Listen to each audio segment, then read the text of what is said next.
sou Marina Panelli, eu sou a fono aqui da Interacoustics, e eu vou falar com vocês um pouquinho sobre triagem auditiva neonatal, tá? A agenda do que eu vou falar hoje com vocês é sobre a triagem, então sobre o Joint Committee e sobre o Comusa e a triagem auditiva no Brasil hoje, alguns dados adicionais, tá? Então, para iniciar a nossa noite, eu vou lançar para vocês aqui uma enquete. Eu gostaria que todos que se encaixam nas perguntas realmente respondessem para a gente ter aí uma relação com o final da apresentação, tá? Então, a primeira pergunta é: você trabalha com a triagem auditiva, sim ou não? Eu vou lançar aqui para vocês a enquete e vocês podem responder. Vou dar aqui um minutinho para responder.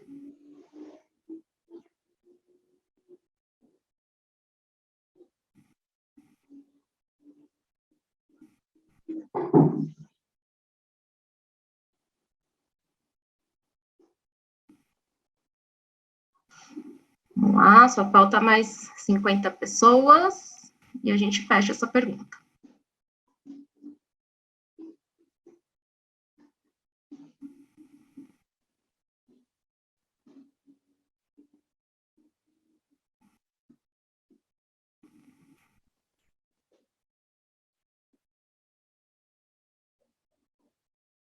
Vamos lá, pessoal. Mais alguém vai responder?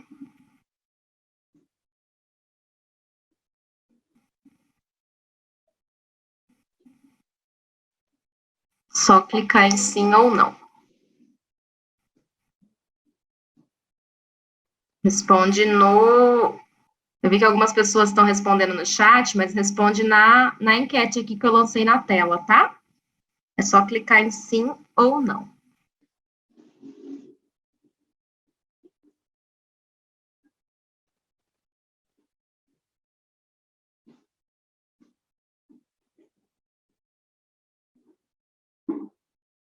Vamos lá, quem mais puder responder. Faltam aí 40 pessoas.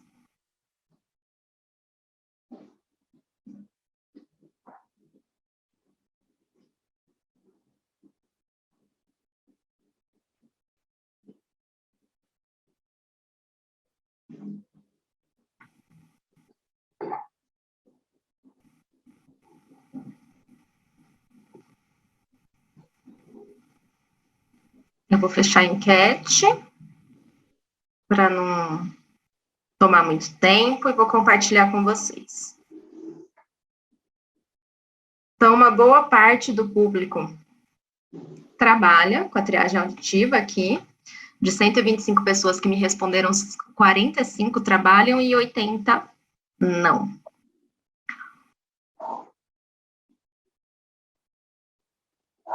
Vamos lá.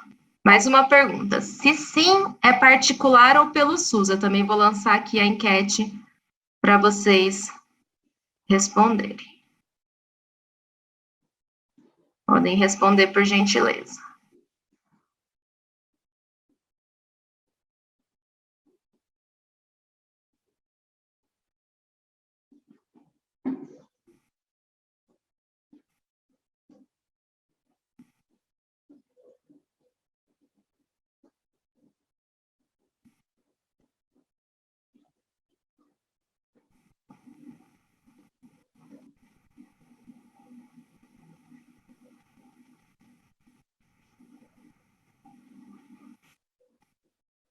Vamos lá, um minutinho para responder.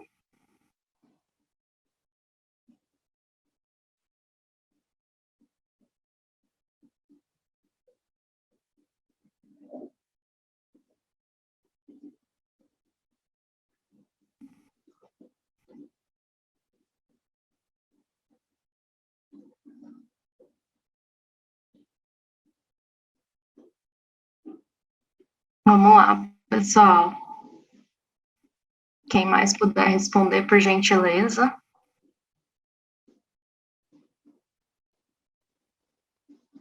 Só mais uns segundinhos.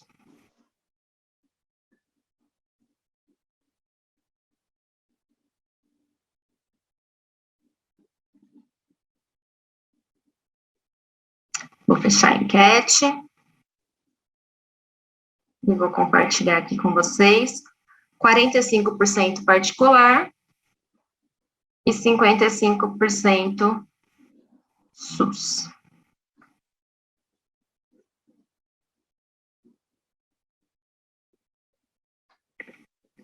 A próxima pergunta é: em qual região do Brasil você desenvolve esse trabalho com triagem? Então, eu vou lançar aqui a enquete e vocês podem responder para mim, por gentileza. Vou dar 2 minutinhos aí.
Mais um minutinho para vocês responderem a região.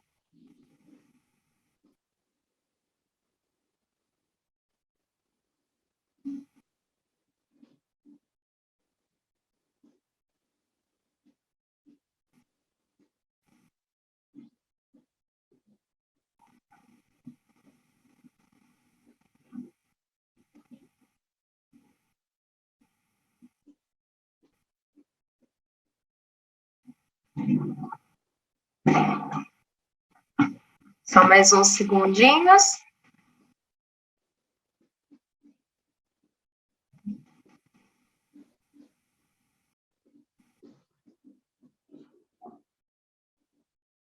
Joia.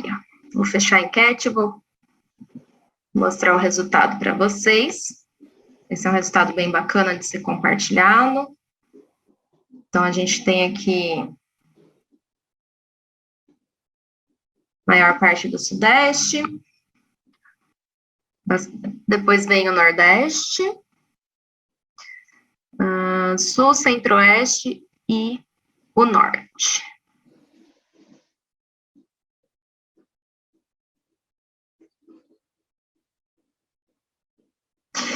Então, por enquanto, essas são as perguntas. Eu já peguei todos os resultados aqui para a gente analisar no final da apresentação. Eu vou falar um pouquinho sobre triagem auditiva neonatal. O intuito não é aprofundar tanto no assunto, porque a gente já teve no simpósio do ano passado uma aula maravilhosa com a professora doutora Bárbara Rosa. Por isso que eu fiz questão de colocar, né, subir para o YouTube da Interacústicos Brasil a edição do ano passado. Vocês vão ver que estão divididos em 2 vídeos, porque foram 2 dias, tá?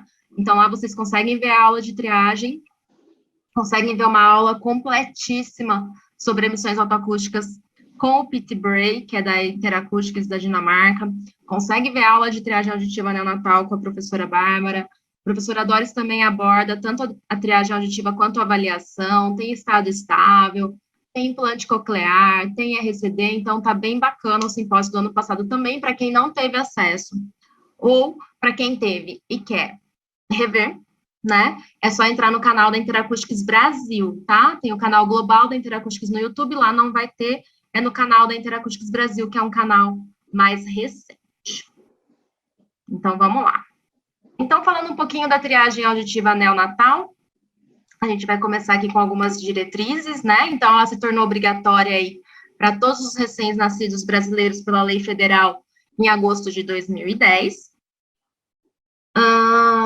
E se a gente for procurar aí nos informes, nas literaturas, a gente vai ver que os bebês com indicadores de risco para deficiência auditiva pode aumentar a ocorrência da perda auditiva por nascidos vivos em até 10 vezes, né? Então, é super importante a triagem auditiva neonatal né? E o que a gente tem como indicador de risco da deficiência auditiva hoje? Se a gente for pegar aí pelo Joint Committee on Infant Hearing, a gente tem aí fatores perinatais, então, histórico familiar de perda auditiva, UTI neonatal por mais de 5 dias, hiperbilirrubinemia, aminoglicosídeo por mais de 5 dias, asfixia e hipóxia, o ECMO, infecções intrauterinas, então rubéola, sífilis, toxoplasmose, citomegalovírus, o zika vírus, e a gente vai ver também uma pesquisa bacana ainda sobre o zika vírus no dia de hoje. Malformação crâniofacial, microcefalia congênita, hidrocefalia, anormalidades aí no nosso osso temporal, síndromes que têm a perda sensório-neural aí associada, e no pós-natal, infecções associadas à perda auditiva neurosensorial, sendo ela bacteriana ou viral, traumas cranianos, cromoterapia, e também se a criança apresentar aí um atraso no desenvolvimento de linguagem e de fala.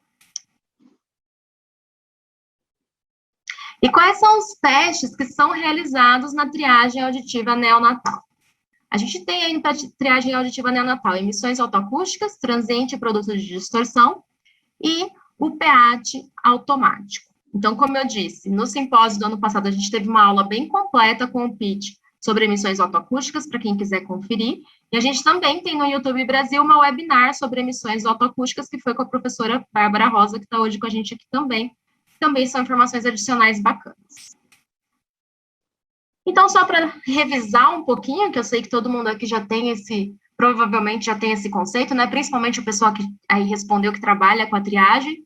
As emissões autoacústicas, elas são sons que estão registrados no conduto auditivo externo, são gerados pela atividade fisiológica na cóclea, né, então essa é uma definição do Kemp, aí o pai das emissões, e são respostas de frequências específicas que são geradas somente em bandas de frequência, onde as nossas células ciliadas externas estão normais ou próximas do normal, tá? Então, as emissões acústicas, elas vão avaliar aí a funcionalidade das células ciliadas externas. Como a gente sabe, ela não vai dar um diagnóstico de perda auditiva, ela é um exame complementar e é um dos exames que a gente utiliza na triagem auditiva neonatal. E o outro exame é o PEAT automático, né? Ele vai fazer um registro da atividade elétrica da orelha interna até o tronco encefálico, tá? E como ele é um PEAT automático para triagem, ele não vai apresentar para a gente as ondas mostrando como é que está essa via, como a gente vê aí no PEAT, no BERA tradicional, no BERA diagnóstico, né? De onda 1 a 5 presente ou não, analisar latência interpico, amplitude, enfim. O PEAT automático, ele vai fazer esse registro elétrico da orelha interna até o tronco encefálico, e o resultado dele vai ser somente um passa ou falha. Ele vai ter alguns algoritmos para avaliar isso, e vai dar para a gente um passa-falha, tá? Então, ele analisa aí o tronco encefálico, e a gente consegue aí com ele também ter um diagnóstico diferencial adicional entre perda auditiva coclear e perda auditiva retrococlear. Tá? Então, ele vai avaliar aí funções diferentes das emissões autoacústicas. Outro fator importante para os exames de triagem auditiva neonatal é a sensibilidade e a especificidade do teste, tá? O que é a sensibilidade do teste? A capacidade do teste de triagem de identificar a perda auditiva. Então, dos bebês que são deficientes auditivos da população testada, quantos foram realmente identificados pela triagem auditiva? E a especificidade é a capacidade de identificar o bebê como ouvinte normal. Então, se a população que passou no teste da orelhinha, na triagem, era de fato realmente um ouvinte normal, se não passou aí algum bebê que tivesse uma deficiência auditiva. Então, é super importante que os testes tenham alta sensibilidade e alta especificidade, justamente para a gente não perder aí nenhum bebê que possa ter passado e tenha deficiência auditiva, ou ao contrário, um bebê que não tem essa deficiência auditiva e vá para o diagnóstico, que a gente sabe que isso tem um tempo e um custo que é embutido, né? Se a gente for pensar aqui pela literatura, entre sensibilidade e especificidade das emissões e do PEAT automático, as emissões, elas apresentam aí uma sensibilidade e especificidade maior que 90%, Ela é muito bacana para a questão da triagem auditiva porque ela tem baixo custo, tá? É um exame de baixo custo e ele é bem rápido e fácil de ser realizado. Porém, ele nos limita a apenas ver aí a avaliação das células ciliadas externas, se estão funcionantes ou não. Né? Não é um teste auditivo, não vai identificar perda retrococlear, a gente vai ter amanhã uma palestra maravilhosa sobre a neuropatia também. Essas perdas retrococleares são comuns em neonatos de UTI, por exemplo, e também as emissões podem sofrer a influência do vernix e alterações aí de orelha média. Então, a gente tem aí uma série de protocolos para seguir, para realizar uma boa emissão, ainda dentro da maternidade, com a questão do vernix, tem a manobra da massagem, enfim, uma série de coisas aí em relação ao exame das emissões autoacústicas para a triagem auditiva. E o pH automático, ele tem uma sensibilidade e especificidade que na literatura sofrem controvérsias, né? Alguns autores relatam uma sensibilidade de 100% e especificidade de 99,7%, que é uma alta sensibilidade e especificidade, enquanto outros relatam esses dois fatores um pouquinho mais baixos, tá? Isso em relação à literatura, aí a gente está vendo que é uma referência de 2004, é lógico que a indústria, a tecnologia, ela não para, e cada vez mais dentro dos equipamentos, a gente tem melhores algoritmos com muito mais sensibilidade e especificidade para poder realizar a triagem auditiva. Então, aqui eu vou passar um videozinho para vocês, para a gente pensar agora em tudo isso que eu falei, o que avalia as emissões, o que avalia o pH automático, qual a sensibilidade, a especificidade, a questão de custo, para a gente ver qual realmente é o melhor método para a gente escolher aí para essa triagem auditiva e o que tudo isso envolve. Aí, deixa eu só ver se eu estou compartilhando com vocês o som também, só um minutinho, senão vocês não vão conseguir ouvir o vídeo. Não estava.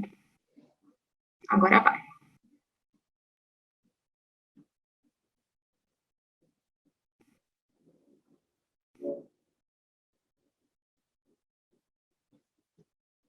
In this video, I'd like to explore which method is best for newborn hearing screening.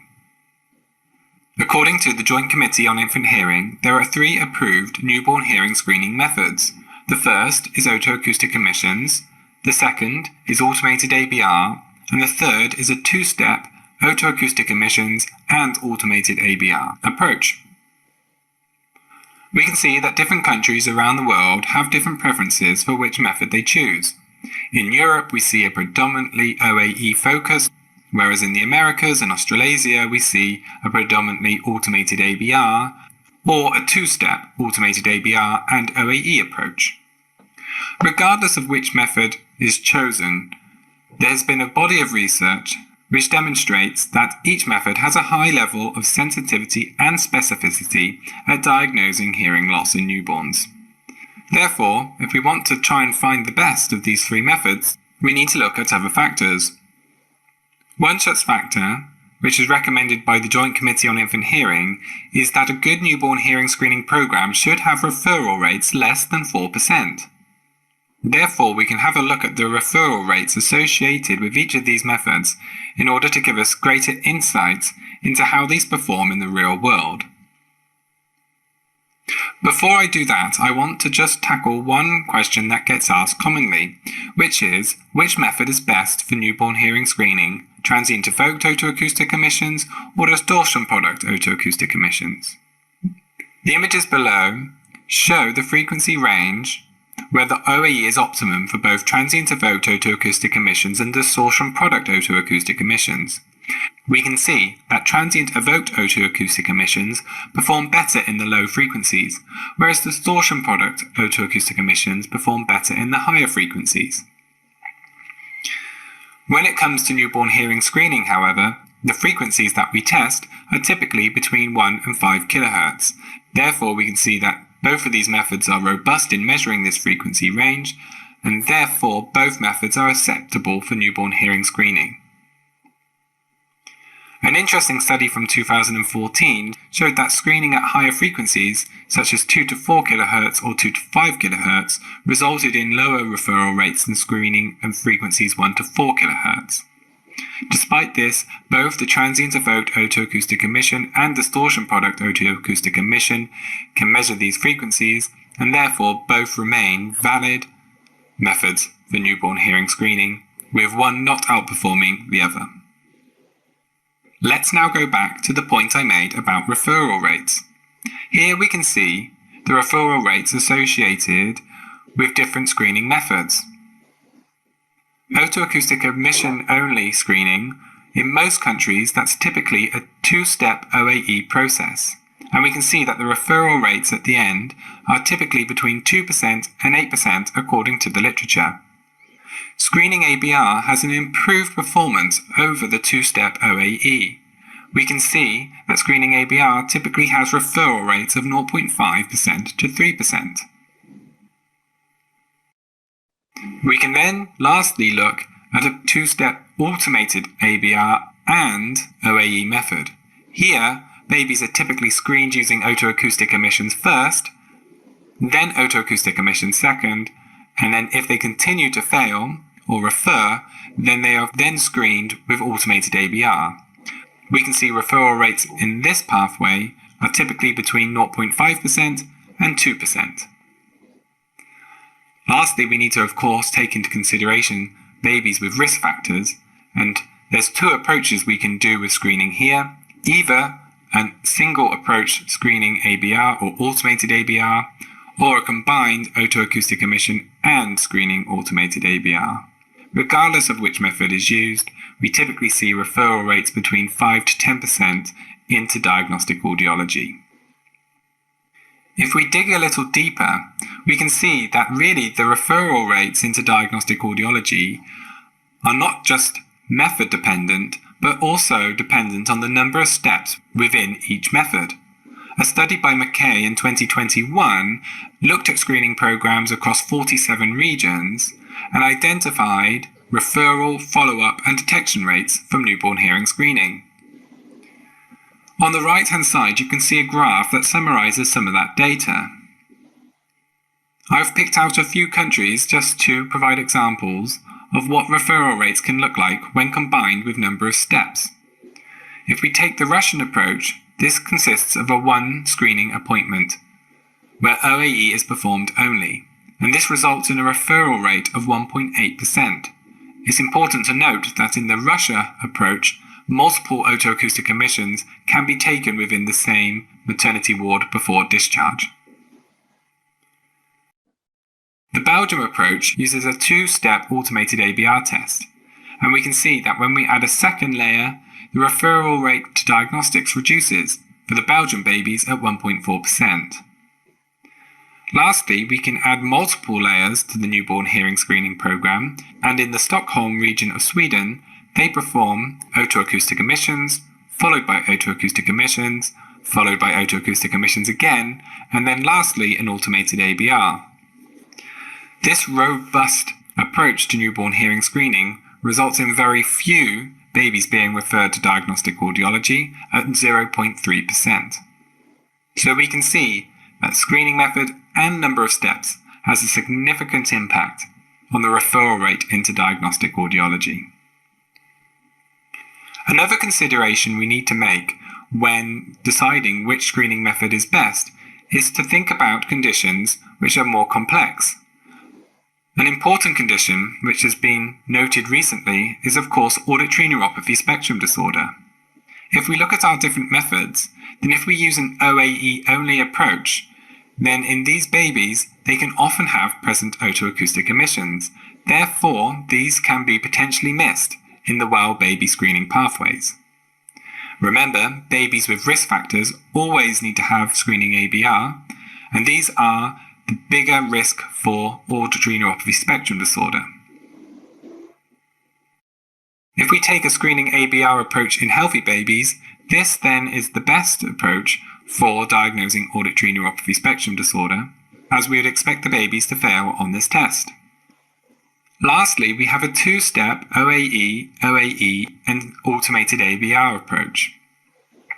Again, in the well baby population, this can miss many babies, because many of the babies with auditory neuropathy spectrum disorder but have passed out of the newborn hearing screening program during the otoacoustic emission stage.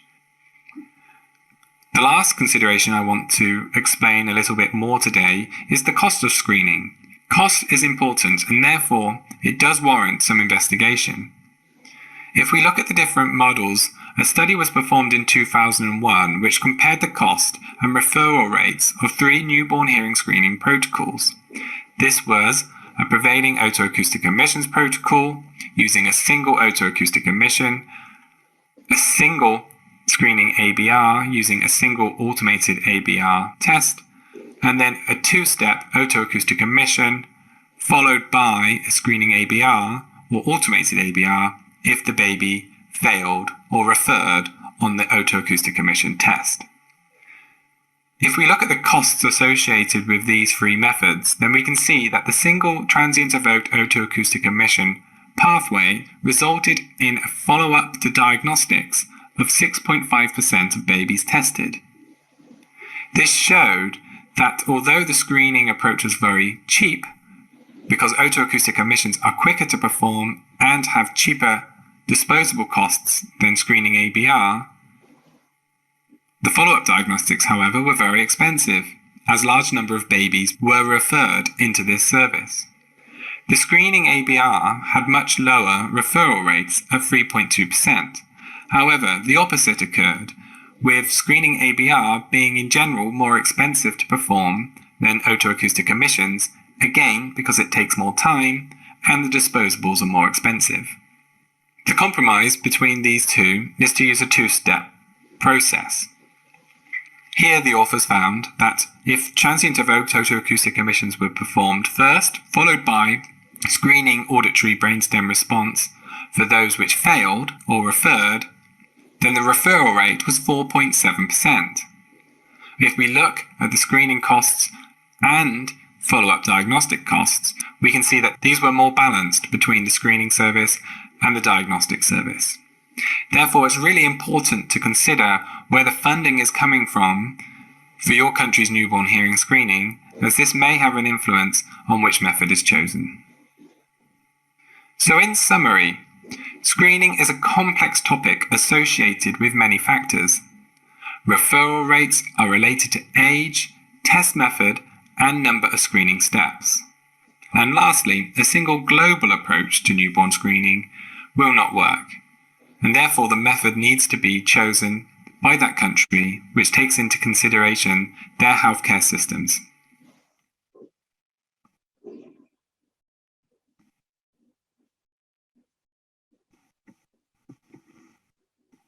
In this video.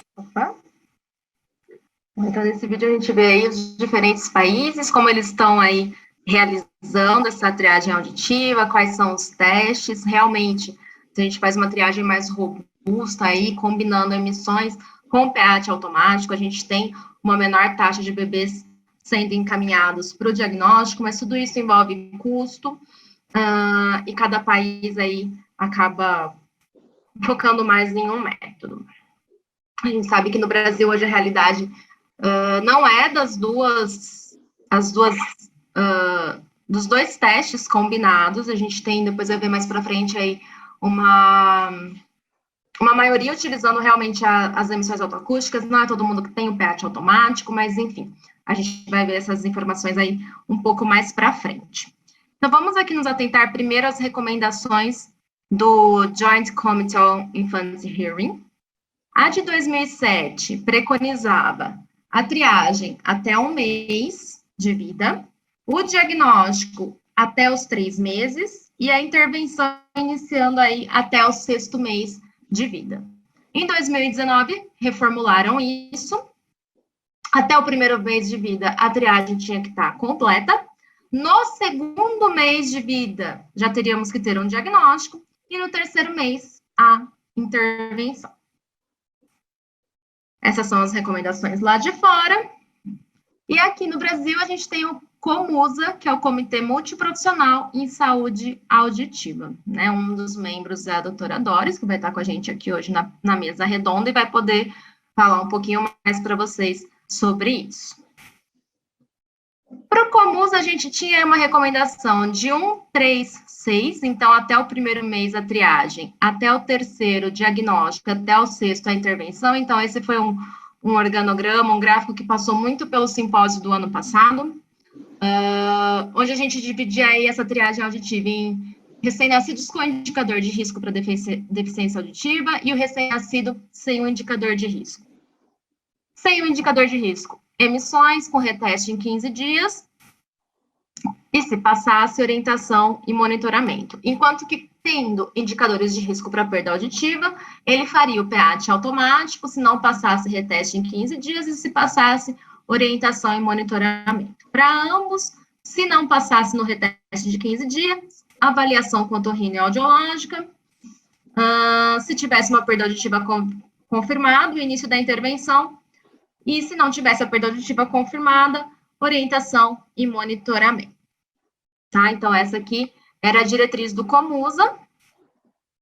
Em 2021, teve uma nova recomendação que foi abordada no fórum do EIA de 2021, então, acredito que logo vai ter essa publicação, né? Então, eu vou falar de uma forma bem resumida do que foi passado nesse fórum, para vocês terem conhecimento de como que isso está para o Comusa agora em 2021.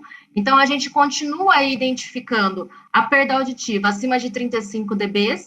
Seria muito bacana se a gente conseguisse identificar isso abaixo de 35 dB também, mas hoje os equipamentos trabalham entre 30, 35 e 40 dB.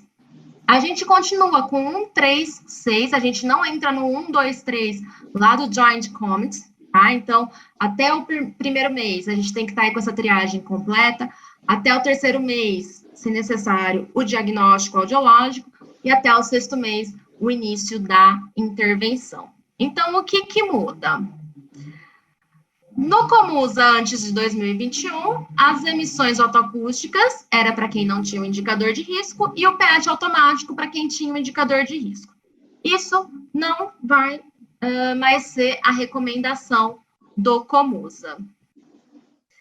Agora, se a gente for pensar em recém-nascidos do alojamento conjunto, ele vai passar por emissões otoacústicas.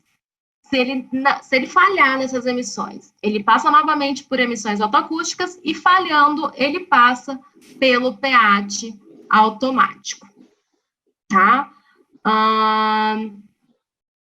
E ele passa já de primeira nas emissões otoacústicas e tem um indicador de risco para deficiência auditiva, ele vai fazer monitoramento aos 6 meses. E se ele não passou, mas não tem um indicador de risco, ele vai fazer o monitoramento aí que o município dele oferece. Pensando nos recém-nascidos aí em UTI, então ele vai fazer o PEAT automático, se ele não passar, ele faz novamente o PEAT automático antes da alta, e se ele não passar, ele vai para diagnóstico imediato. Caso ele passe no PEAT automático, seja na primeira tentativa ou no reteste, e ele tem aí o indicador de risco, ele também vai fazer o monitoramento aos 6 meses, e se ele não tiver o indicador de risco, ele é dispensado e faz o monitoramento do município. O diagnóstico. Então, até os 3 meses de vida é a recomendação, que a gente tem esse diagnóstico completo, baseado no cross-check. A gente vai ter hoje uma aula bárbara sobre o que é cross-check, qual é a sua importância, e que tem aí os exames comportamentais. Amanhã a gente tem aula sobre testes comportamentais, que são padrão ouro, e também o eletrofisiológico, tá? E a intervenção? A recomendação é que ela seja iniciada antes do 6º mês de vida, se possível. Tem que ser uma combinação entre reabilitação auditiva e a prótese que for escolhida para o caso, então seja ela o aparelho auditivo, o implante coclear, a prótese audiocorada e a terapia fonoaudiológica, além de todo o aconselhamento e acompanhamento da criança e da família. Indicadores de qualidade. Então, aqui a gente tem que 95% dos neonatos, eles devem completar a triagem até o 1º mês de vida. Os neonatos que falharem na triagem, teste e reteste, anterior ao encaminhamento para avaliação audiológica, tem que ser menor que 4%. 90% dos neonatos que falharam na triagem auditiva neonatal deve ter o diagnóstico completo até os 3 meses de idade. 95% dos neonatos com perda auditiva bilateral deve ser indicado, selecionado, adaptado o dispositivo de amplificação sonora, se for esse acordado também pelos pais, até um mês após a detecção dessa perda auditiva. 90% dos neonatos devem iniciar a intervenção até 6 meses de idade. 95% das crianças com perda auditiva adquiridas ou tardias, a intervenção deve ocorrer até 45 dias após a confirmação dessa perda auditiva. E 90% das crianças que iniciaram essa intervenção deve ter a primeira avaliação de fala e desenvolvimento cognitivo, verbal e não verbal, até 12 meses de vida, com os protocolos padronizados, tá? Então, é super importante que a gente fale de triagem, a gente vai ver aqui como avançar o cenário da triagem, mas a gente não pode parar somente na triagem, a gente tem que ter um serviço completo. Se eu triei, o meu bebê não passou, eu tenho que ter um diagnóstico completo, eu tenho que ter essa intervenção. Se ele passou, eu tenho que ter essa orientação da família em relação a isso e a como acompanhar o desenvolvimento desse bebê. Então, eu não posso focar somente na triagem, não é só a triagem que vai resolver toda a problemática. Agora eu vou lançar mais uma enquetezinha aqui para vocês. A primeira pergunta dessa enquete é: você faz o monitoramento, sim ou não? Eu vou lançar aqui para vocês poderem me responder. Vamos lá, já está lançado, é só vocês clicarem em sim ou não.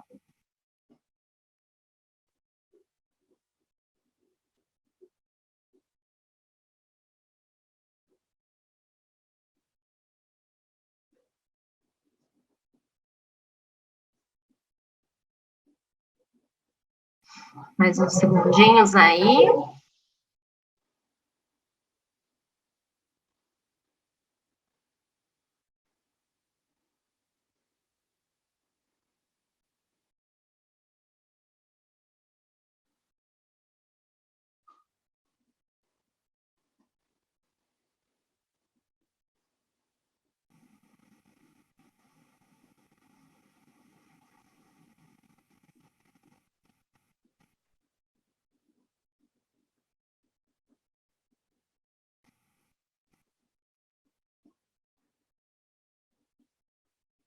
Joia. Vou fechar aqui a enquete e compartilhar com vocês o resultado.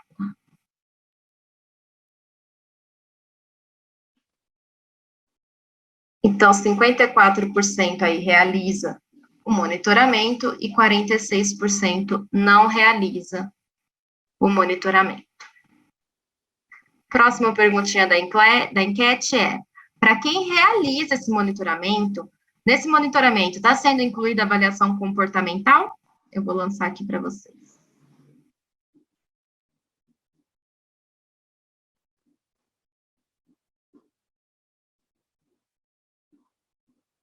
Podem responder para mim, por gentileza, sim ou não. Vou deixar um minutinho aqui.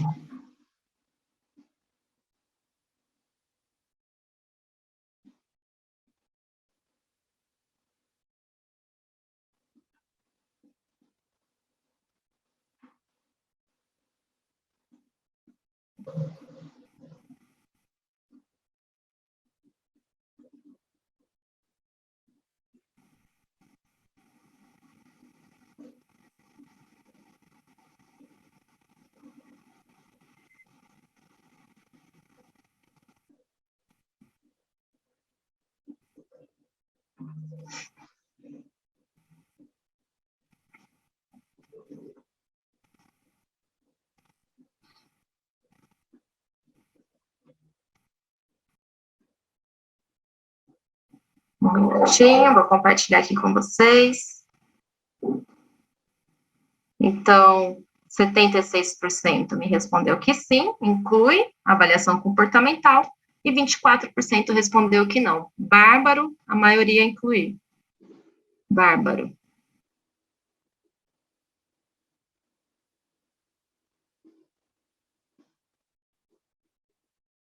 Mais uma perguntinha. Se sim, é particular ou pelo SUS? Vou lançar aqui a enquete para vocês. É a nossa última perguntinha da noite. Me respondam por gentileza.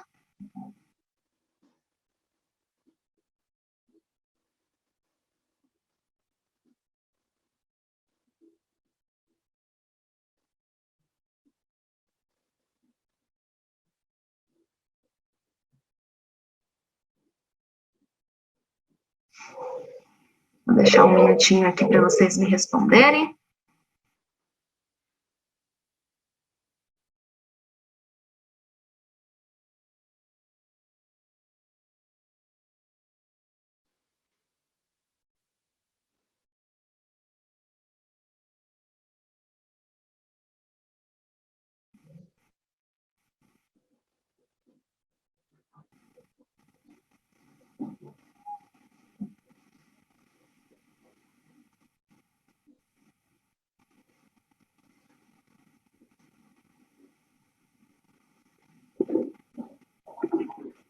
Vou compartilhar com vocês o resultado. A gente tem uma maioria que realiza pelo SUS, aí 61% e 39% no particular.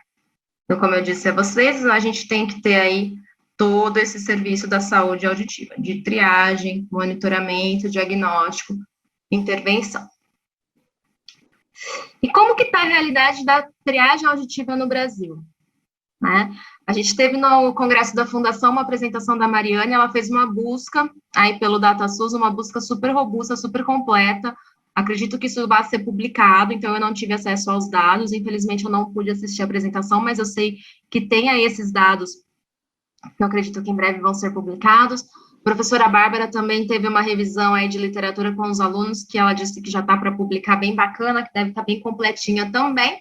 Eu vou abordar aqui para vocês o que eu achei na literatura de como que está essa realidade da triagem no Brasil. A gente viu aí no vídeo o Lee, que é da Interacoustics Academy, ele é um audiologista, o vídeo que eu passei para vocês, falando de como que está essa realidade no mundo, né, mostrando um pouquinho.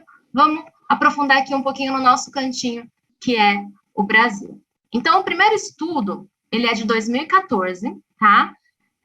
O estudo é a cobertura estimada na triagem auditiva neonatal para usuários do Sistema Único de Saúde no Brasil, de 2008 a 2011.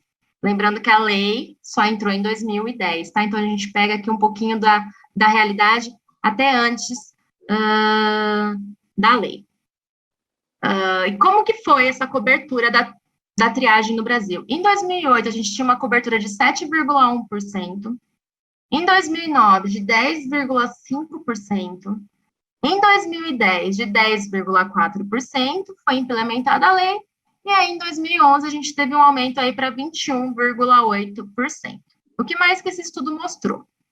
Que apenas o Acre não apresentou dados para todos esses anos, que as maiores coberturas foram Rio Grande do Sul, 60,1%, e o Paraná, 59,4%, então essa região sul aí. E as menores coberturas foram Rondônia, Espírito Santo e Pernambuco, inferior a 5%. Tá? A gente teve esse avanço depois da lei, porém, nem perto do que realmente precisaria ser, né? Mais de 2/3 dos usuários aí neonatos do SUS não passaram pela triagem auditiva neonatal. O segundo estudo, ele é de 2016, e é o estudo que mostra uma análise espacial e temporal da cobertura da triagem auditiva neonatal no Brasil, de 2008 a 2015. Aqui também pega um pouquinho antes da lei e um tempinho depois da lei. Então, como que estava a cobertura da TANU nesse estudo no Brasil? De janeiro de 2008 a dezembro de 2009, a gente tinha uma cobertura de 9,3%. De janeiro de 2010 a dezembro de 2011, a gente teve uma cobertura aí de 19,4%. De janeiro de 2012 a dezembro de 2013, a gente teve uma cobertura de 25,3%.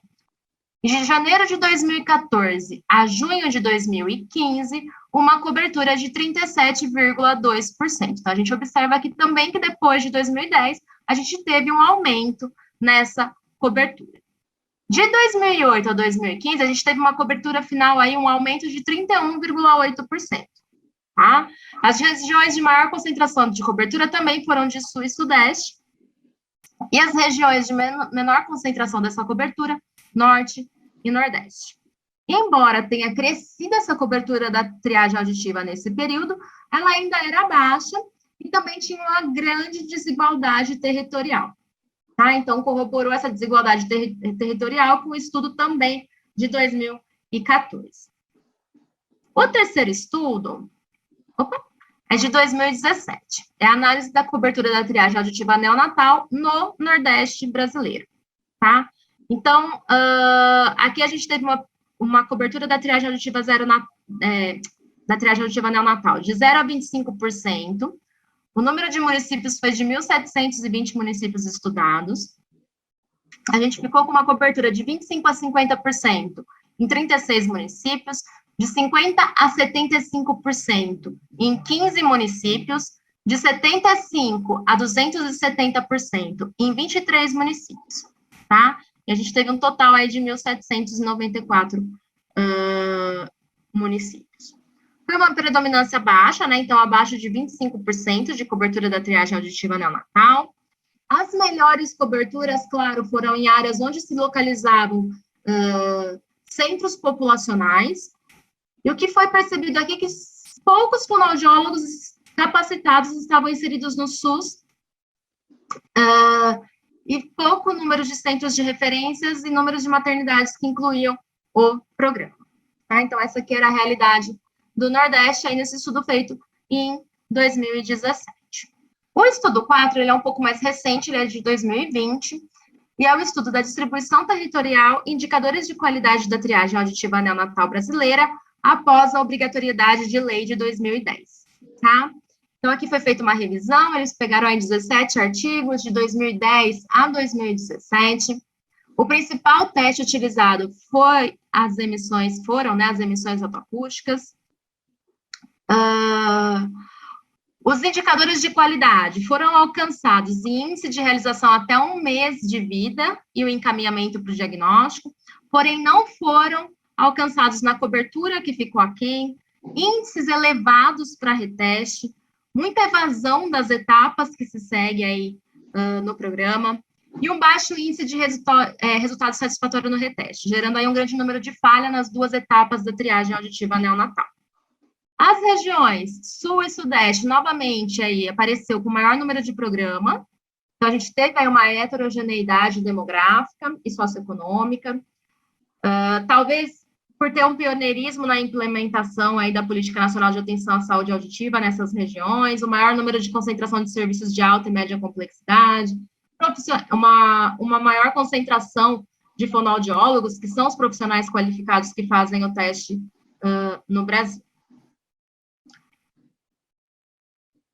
No estudo 5, ele também é de 2020, é o estudo da triagem auditiva neonatal, uma associação entre cobertura, oferta de fono, que a gente acabou comentando um pouquinho aqui no estudo passado, e de equipamentos para triagem auditiva neonatal no Brasil, tá?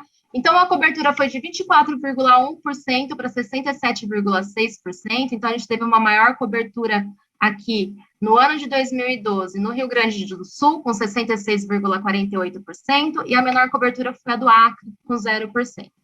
Enquanto que em 2018, a gente teve 114,1% no Mato Grosso do Sul, e a menor cobertura foi de 0% do Amapá, tá? O que esse estudo mostrou também é que todos os estados nesse período de tempo conseguiram aumentar a oferta de fonoaudiólogos, tá? E Paraná e Minas Gerais teve o melhor índice nesse quesito, acima de 7 para cada 100 mil, perdão. Então, aí, o índice de fonos por habitantes em 2012 era de 4,79 para cada 100 mil habitantes. Em 2018, a gente percebeu esse aumento, foi de 8,9 para cada 100 mil habitantes aí de profissionais fonoaudiólogos qualificados para fazer a triagem auditiva neonatal. Ainda aqui nesse estudo, a gente viu que manteve-se abaixo de 1 para cada 100 mil habitantes em todos os anos das unidades federativas do país. O Amapá foi nulo em todos os anos. O Mato Grosso do Sul teve o melhor índice, que foi de 0,76 para cada 100 mil habitantes. Roraima, Tocantins e Sergipe foi nulo em 2012 e diferente de 0 em 2018, mas ainda assim não atingiu um bom número. A cobertura foi em média de 67,6% no ano de 2018, abaixo do recomendado aí pelo Ministério da Saúde, uma distribuição totalmente heterogênea, então regiões de Nordeste, Centro-Oeste e Norte, e a gente teve um aumento da cobertura associado com o aumento de inserção de fono no Sistema Único de Saúde. Em relação aos equipamentos, por habitante, em 2012 a gente tinha 0,16 para cada 100 mil habitantes, e em 2018, 0,30 para cada 100 mil habitantes. Então, realmente, a gente tem aí uma oferta de poucos profissionais qualificados, que aqui no Brasil são os fonoaudiólogos que realizam, e de pouquíssimo equipamento. O sexto estudo teve como objetivo, ele é um estudo também recente, de 2020, um estudo muito bacana, ele é longo, mas é muito bacana a gente ter conhecimento dele todinho, tá? Pela Organização Mundial de Saúde, tem lá no site.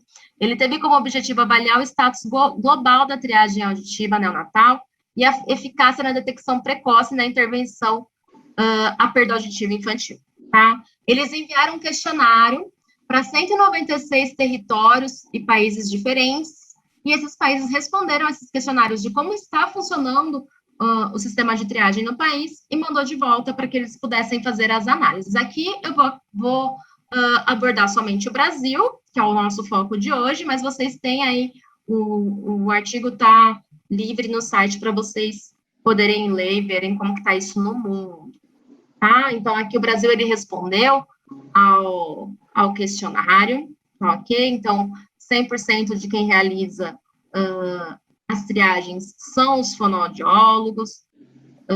A gente teve aqui, no Brasil, o maior índice para emissões do que para PEAT automático, que é o Bera Triagem, que eu já vi que me perguntaram aqui no Question and Answer. Então, PEAT automático é a mesma coisa que PEAT ou Bera Triagem, tá? E aqui, por esse mapa, a gente vê que o Brasil está em laranja, e isso quer dizer que ele tem de 1 a 9% de cobertura da triagem auditiva no nosso país, o que é muito baixo, né? Para ser uma triagem auditiva neonatal universal, aí teria que ser de 85%. Então, esse é um estudo bem recente. A gente aguarda agora o estudo da Mariane, né, para ser publicado, para a gente ter aí realmente conhecimento dos dados mais recentes em relação ao Brasil, tá? E aí a gente fez uma abordagem aqui dos equipamentos interacústicos que foram vendidos no Brasil de 2015 a 2020, tá? É lógico que não vai ser uma abordagem onde a gente vai saber exatamente quantos equipamentos tem no Brasil em relação à triagem auditiva, porque não existe só a marca Interacústicos, existem outras marcas, mas o que a gente tem acesso é lógico que é a nossa marca, que é Interacústicos. Foi uma análise feita por módulo, tá? Então, módulos de emissões autoacústicas e de PEAT automático. Por que por módulo? A Interacústicos, ela tem equipamentos que oferecem mais de um módulo. Eu posso ter emissões autoacústicas e PEAT automático, eu posso só ter um ou ter o outro, tá? A gente fez uma análise de forma territorial, sem ver quem é o comprador, somente o território, para onde foi esse equipamento. E a gente teve que separar também o que sai de distribuidor, porque o que acontece? Nós somos a matriz da Interacústicos no Brasil, a gente faz a venda para o profissional, né, para o fonoaudiólogo, para o médico, enfim, que queira comprar o equipamento, mas a gente vende também para distribuidores, tá? E esses distribuidores que vão vender para o profissional. O que foi vendido para distribuidor não tem como a gente saber para qual região foi, porque a venda para o profissional final foi deles. Mas o que a gente fez de venda, a gente conseguiu aí fazer uma soma por ano, tá? Então, aqui pensando nas emissões autoacústicas de 2015 a 2020, vendas interacústicas, o que a gente teve, tá? Se a gente for pegar aqui o ano de 2015, que é esse azulzinho aqui, esse primeiro azul mais forte, no Nordeste a gente teve 8 equipamentos, no Centro-Oeste não teve, no Sudeste 95 equipamentos, e no Sul 282 equipamentos, tá? Em 2016, subiu para o Nordeste para 14 equipamentos, aqui no Centro-Oeste a gente começou a vender, então teve 5 equipamentos, no Sudeste 37 equipamentos, e no Sul 169 equipamentos. No ano de 2017, a gente manteve aí no Nordeste, né, caiu um pouquinho, aumentou no Centro-Oeste, aumentou no Sudeste, e caiu um pouquinho no Sul. Isso só emissões, tá? Em 2018, que está em amarelo, no Nordeste a gente teve uma crescente, no Centro-Oeste também, no Sudeste também, no Sul também. No ano de 2019, a gente também teve uma crescente em todas as regiões. E no ano de 2020, a gente teve uma crescente no Nordeste, no Centro-Oeste estabilizou, no Sudeste estabilizou e no Sul estabilizou. Então, a gente vê aqui que a quantidade de equipamento que a gente teve disponível de emissões autoacústicas corrobora muito com o que a gente tem de maior cobertura nos artigos que a gente viu anteriormente, tá? Pensando no PAT automático agora, é uma quantidade menor que emissões autoacústicas, como mostrou o estudo de 2020, como mostram outros estudos, tá? Mas vamos ver aqui juntos o que aconteceu com o PAT automático. Então, para 2015, no Nordeste, a gente teve 11 equipamentos vendidos, no Norte a gente não teve, no Centro-Oeste a gente não teve, no Sudeste 43 e no Sul 48. Para 2016, no Nordeste, no Norte 4, Centro-Oeste 6, Sudeste 22 e Sul, a soma foi de 21 equipamentos vendidos. 2017, no Nordeste 14, então cresceu, no Norte 1, Centro-Oeste 3, Sudeste 20, deu uma estabilizada aí nessas outras duas regiões, e no Sul a gente teve uma crescente para 48 equipamentos. Para 2018, Nordeste manteve aí, né, a gente ficou em 11, o Norte 4, Centro-Oeste 2, Sudeste a gente cresceu, teve uma crescente, 34 equipamentos, no Sul 82 equipamentos. 2009, a gente teve uma crescente aí em todos os estados, e 2020, principalmente no Sul e nos outros estados, isso estava estabilizado. Isso vem das interacústicas. Aqui a gente tem um total de distribuidores que a gente não sabe dizer para qual região que foi, né? Mas emissões em 2015, os distribuidores venderam 240, em 2006, 135, em 2017, 104 equipamentos, em 2018, 254, em 2019, 431, em 2020, 294. E o PAT automático, né? A gente teve aqui para 2015, 42, 2016, 21, 2017, 40 equipamentos, 2018, 86, 2019, 175 e 2020, 202 equipamentos. Então, realmente, a gente vê aí que essa questão, tanto da oferta de fonoaudiólogo, quanto de equipamento, para todo o nosso território brasileiro, ainda é pequena, né? E tudo isso que a gente viu hoje nos leva a pensar. A cobertura da triagem auditiva no Brasil, ela é satisfatória? A gente tem profissionais especializados suficiente? Fazer um teste da orelhinha é tão fácil assim? A gente precisa de uma educação continuada para todos os profissionais? A gente precisa de mais profissional dentro desse ramo? Temos equipamentos suficientes em todos os municípios e para fazer uma triagem bonitinha, como está recomendando o Comusa? Tudo isso leva aí a pensar em como que a gente pode avançar nesse cenário, que vai ser o tema da nossa mesa, com 3 profissionais renomadíssimas na audiologia infantil aqui no Brasil. Eu quero agradecer, então, em especial para essa apresentação, a minha professora da especialização, a professora doutora Tereza Momenson, que foi quem me orientou para fazer o tema da apresentação, quem me ajudou muito nessa apresentação, a Fabiana, que é diretora da Interacústicas, que conseguiu fazer essa pesquisa para mim por território, o Kleber, que é o assistente de logística da Interacústicas Brasil, que conseguiu dividir para mim todos os territórios e nomear cada equipamento para que território que foi, para que a gente não tivesse acesso às informações do cliente. E o Romenildo, que é assistente comercial da Interacústicas Brasil, que fez para mim todos os gráficos e todas as somas aí dos equipamentos por território e por ano. Então, eu agradeço imensamente a colaboração deles para a minha apresentação. Agradeço a todos os inscritos que estão aqui hoje me ouvindo.